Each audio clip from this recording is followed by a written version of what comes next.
Welcome to On Texas Football. I'm Bobby Burton, your host, joined by Gerry Hamilton. Time for the defensive grades after the Longhorns win over Vanderbilt 27-24. And Gerry, I think that there were mixed reviews for us on offense. I don't think there's mixed reviews for this Texas defense. The Longhorns, I think, came out of Nashville with a win in large part because of the defense corralling Diego Pavia on a really, really good level, averaging 367 yards a game coming into this contest. Texans limiting Vanderbilt to 269 yards overall on the day. Another big stat for Texas: Texas held Pavia to just 3 of 12 on third downs. That's huge because they were converting more than 50% of them heading into this game. Good output for Texas in this game. One of the key reasons the Longhorns go on the road and win, like the old saying is, defense travels. Yeah. And survive in advance, defense travels. They were given 2 short fields again this week off of turnovers, and they held up the best they could. I mean, obviously Vanderbilt scored a touchdown off that first interception of the game, but the Texas defense did their job. They did their job, even though they gave up the late touchdown, which wouldn't have happened. But Vernon Burton made a boneheaded play at the end of that game. Else they wouldn't have even given up that touchdown, and they would have held Vanderbilt to 17 points at home, which would have been all off turnovers. So, I mean, the Texas defense held up very well on the road. The defensive front, I thought, played exceptionally well against the Vanderbilt team, who has a very diverse and difficult run game. They do have a difficult, diverse run game. One that we saw A&M have throw LSU into all kind of conniptions on Saturday night. So that run game can be difficult if you don't know what's coming. Texas may have gotten a preview for that game against our friends at Vanderbilt this weekend. We'll see if they can still do that here in about a month and a half. Look, let's get going and do our grades, Gerry, if you don't mind. Let's start with the defensive tackles. Jermaine Lole and Alfred Collins right now are playing at a really high level, in my opinion. They're not perfect. I'm not saying they're going to go in the first round or even second round, but those guys are becoming the interior pieces that make this Pete Kwiatkowski defense go and allow those edges to really, really either hem people in like they did with Pavia or get after the quarterback. Lole has been a key addition to this team this year. What did you think of the interior defensive line? I'm going to give the interior defensive line for Texas an A-. I thought Vanderbilt creased them a couple times early, but they shut that down late. Yeah, I give them an A- as well because Vanderbilt had to run the ball successfully to win the football game. And Texas walked into Nashville and they didn't do it. I mean, Vanderbilt had 100 went 3.1 yards per carry and was relatively low. I think, what did they have rushing? 114 yards on 31 attempts, so 3.7 per carry. But again, that's with an athletic quarterback. The run game itself, the Vanderbilt running backs, they had 12 rushes for 38 yards. That's pretty good defense, and that's only happening if you're playing well up the middle. And Vanderbilt's going to hit you on a couple of first downs or some good gains to get into a second short or a third and short from time to time because they're good at what they do and they have a diverse run game. But I thought Alfred Collins is continuing to play his best football at Texas. The last 2 games, I think, may have been his best games at Texas. Jermaine Lole, again, is a penetrator he's a penetrator who can be disruptive, but he also can hold the point of attack. So he had 5 tackles yesterday, I think, about tackle for loss.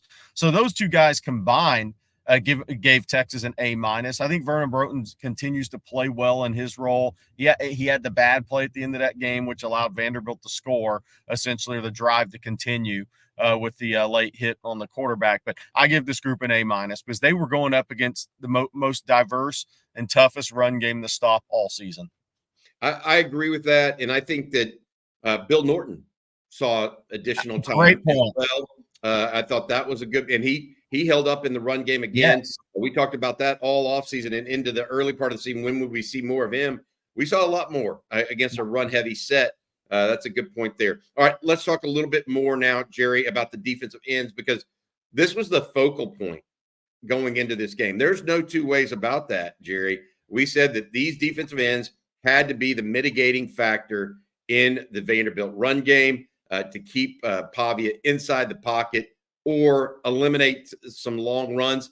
And outside of that one long run, Jerry, that on the first series for Vanderbilt, they did it. They did it, and they did it well. And I think maybe even that first run served as a wake-up call to those defensive ends and even to Jalen Gilbo. Hey, we can't let this guy outside of us because he's got more speed than maybe we can anticipate.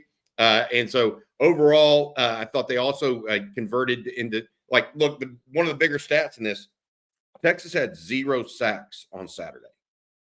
But did you think their pass rush was effective? 100% it was. Exactly. Trey Moore, you saw some instances of Trey Moore being the all-around player and why he's starting. Ethan Burke had the tip pass and then the huge pressure on Pavia. Then you also had Barron Sorrell just playing a really strong side end game. Those three guys, Colin Simmons saw some action, but this wasn't a Colin Simmons game because he had to be more you had to be more stick to your plan and could not actually let people outside of you. So the freshman who likes to just kind of freelance a little bit, it wasn't his type of game. This was a Barron Sorrell, Ethan Burke, Trey Moore type of game. And I thought they came through.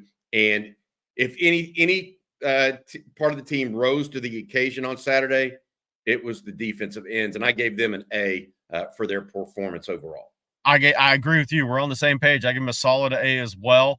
I think that first run, because Diego Pavia, you can have somebody be that guy in practice, but until you go against the guy like that in the game, he doesn't look athletic on tape. But then what you realize early in the game is, he just sees it like a running back sees it. He reacts like a running back reacts. And those guys are tough to contain, even if they're not the best athletes, because he sees you take that step inside off the edge, and he's going right around you because he doesn't see it a split second like to where you can get to him. He sees it right away. And so then you see how important contain is. But I thought that the edges played really well. And it wasn't a Colin Simmons game, because if I was Vanderbilt, I wanted to see a lot of Colin Simmons in that game because I was going to let him get up the field knowing my quarterback was going to run right underneath him. And so it wasn't a Colin Simmons game, but the three edges that played the majority of snaps, I thought played tremendous against Vanderbilt because they had to. No way around it. Yeah, good stuff, Jerry. I agree. I'm giving them A. I could have gone an A+ because I really thought they were going to be the difference in this game, and they ultimately were. They answered the bell, right? Yeah. They truly did. All right, linebackers. Anthony Hill had an interception slip through his hands. Lianga Lafau had an interception. Overall, they were part of that run defense that also kept I thought they did an overall good job on Stowers, the tight end, out of the backfield, although Texas tried to put a safety and or nickel guy on him a lot of times. What do you think about the linebacker unit? We saw Lafau, we saw David Benda. Mo Blackwell was in a lot as well on Saturday. Yeah, I'll give those guys a solid B+. I mean, look, there weren't as many wow plays, but there weren't going to be as many wow plays in this game. Vanderbilt's a tough team to play against if you're linebackers. I mean, you're not going to have as many blitzing opportunities against Diego. That's just not how you're going to call the game against Vanderbilt. So I'll give those guys a solid B+. Look, Stowers didn't have his first catch until late in the second quarter. So was that the linebackers? Was that the nickels? Was that just the flow of the game? Or was that Stowers being a little injured as well? But I thought Texas played their assignments very well in that game, considering that's the toughest team they've had to play against as a linebacker group in the run game. So I'm going to go B+. I'll tell you, the one time they did line up, or one of the couple times they lined up Anthony Hill on the edge, he got to the quarterback again. Yeah. He's just, I know he's still learning the position, Jerry, and I do think he gets out of position at times more than any other linebacker, including David Benda or Lianga Lafau. At the same time, he's just such a disruptor. Yeah. He felt that throwback and saw it and kind of anticipated it, right? Almost had it, just went in and out of his hands. It's such a difference maker, but did not necessarily connect on big time plays in this game. I went a B plus as well. LaFau's interception was huge in the flow of that game. No question about it. And I do think that they affected the game positively as well. All right, the secondary. This is an interesting one for me, Jerry, because you look at it, Pavia had some success through the air. Now it came late primarily when they were forced to throw. But overall, I felt that the secondary held up fairly strong. You look at a guy like Kobe Black coming in late in the game and having a good game. You look at Michael Taft, who I thought may be the defensive player of the game with an interception as well as a tremendous caused fumble. Yes. What did you think of the secondary on Saturday? Yeah, so we knew they weren't going to be tested really coming into this game because Vanderbilt just doesn't have the level of receivers to really test you. So this game for me came down to they were going to play off coverage. So they had to have great eye discipline.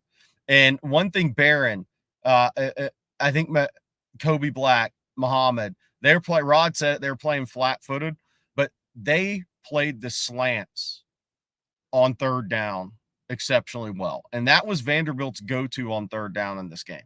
So I liked what they did there. I agree. Michael Taft may have had his best game as a Longhorn. I mean, and he's had some good ones. I thought this may have been his best all-around game. I thought Jelani McDonald was tremendous. Considering that was his first start, he brought physicality that Texas absolutely needed in the secondary in this game. And he replaced what I wondered how Texas would survive without Derek Williams. If Jelani McDonald can bring that helps fill the void greatly. So I give this, they weren't going to be tested though. So all that you can grade them on is what was put in front of them. You're going to give up a couple of passes. I mean, everybody does. Manny Muhammad gave up one. He had a PI call that was probably a good call, right? But I'm going to go B plus with this group. A plus on an A plus from a playmaking standpoint. I will say that, and I'll say B plus overall. Yeah, I think that's fair. I would have gone an A minus because they did come away with the interception and caused a fumble out of that group. You mentioned Jelani McDonald, second on the team in tackles on Saturday as well. I felt like they played within themselves and did not give up the big deep pass. Yeah, and you're right, and I will say this: you're right in that they weren't going to be tested in a traditional sense with the pass game, but they couldn't just let one up deep. And they never did you feel like, hey, they were going to let one up deep. I thought they kept everything in front of them. Even on one, Michael Taft was called for holding. I think they erroneously called it on Manny Muhammad.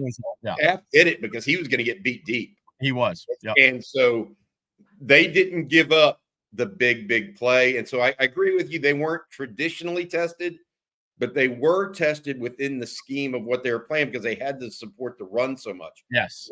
Like the defensive ends, they had a big scheme dependent part of this game plan. And I think they effectively did that. So I gave them an A minus. What about defense overall? I said this, Jerry, to you at the outset. 3 of 12 on third downs for Vanderbilt. If you would have told me or you that prior to the game, Texas wins by 2 or 3 scores, at least, right? Now, Texas, we can talk whether or not Texas offense left some meat on the bone or penalties, et cetera, caused a problem. But that's a real question for me and you. If you're looking at it right now, what do you think of the defense overall? Because 3 of 12, only giving up 269 yards, a quarterback that is very versatile and can give you problems. Biggest play of the day is an 18-yard run. I mean, I think overall the sum of the parts were at least an A, maybe an A minus if you're getting stingy with your grades. But I think that the reason Texas won this game is their defense. Yeah, I actually give the defense an A plus as an overall grade. When you factor in short fields, they were given short fields again. You had 3 points came off a semi-shank punt, right, which gave Vanderbilt a chance to get a future NFL kicker in the 50-plus range, which he's 5 of 6 from. You had caused turnovers. Even though you didn't have a sack, you affected the quarterback with pressure. You tackled well in the game. Again, the Texas offense is not putting the defense in a good position. So to go on the road and hold a team who was 5-2 and ranked 25th, who had already beaten Virginia Tech and Alabama at home and run one on the road at Kentucky, to hold that team to 100 yards less than what they're accustomed to play really well on third downs, and the majority of those and all those points except the last 7 came off of turnovers or a shank punt. You really, really did your job on the road in the SEC. So I give the group as a whole an A+, because they're not, this is multiple games in a row where they haven't been put in great position, but they're still performing at a high level. I agree with you. I think they're making teams drive the length of the field. CJ pointed this out in post game, Jerry, and in rapid reactions as well. Only one drive longer than 38 yards for Vanderbilt all day long. That's what happens when you succeed on third downs like they are. They hold a team to 3 of 12. They have 4 3 and outs for Vanderbilt, Bobby. 4 3 and outs as well. Yeah, good stuff there for the defense. All right, this one, I don't think the grades are going to be so kind. Oh, special teams. No. Texas is starting to. It's going from the level of they might be having some troubles on special teams to special teams are trouble right now. Now, Burt Auburn aside, okay, 2 of 2 on field goal attempts. Both of them mattered. He wasn't really tested with the long distance, but he knocked through the ones he needed to. DeAndre Moore had 1 punt down on the 1 yard line. Terrific job there by him and by the punter. But otherwise, Silas Bolden had 1 that maybe he almost had a chance to return. But man, punting game right now is just it lacks a lot to be desired. And I'm a little concerned that this is going to cost them points in games they can ill afford to give up points. At Arkansas, at A&M. Just I've got a sneaky suspicion it's not going to hold up because it looks too hodgepodge. They started inside the 10 again because of a Warren Roberson hold on the very first drive of the game. Gave up 25, 30 yards. Not playing smart, not playing well. What do you make of this the special teams unit? Look, I think Jeff Banks is a tremendous special teams coach. So I just want to put that out there before I say this. I'm not seeing special teams that's improving is my issue right now. Yeah. I'm not seeing a unit that's the mistakes of the past games are still coming up the next game. I mean, that's an issue, right? Warren Roberson getting the hold to start the game after having 2 the week before.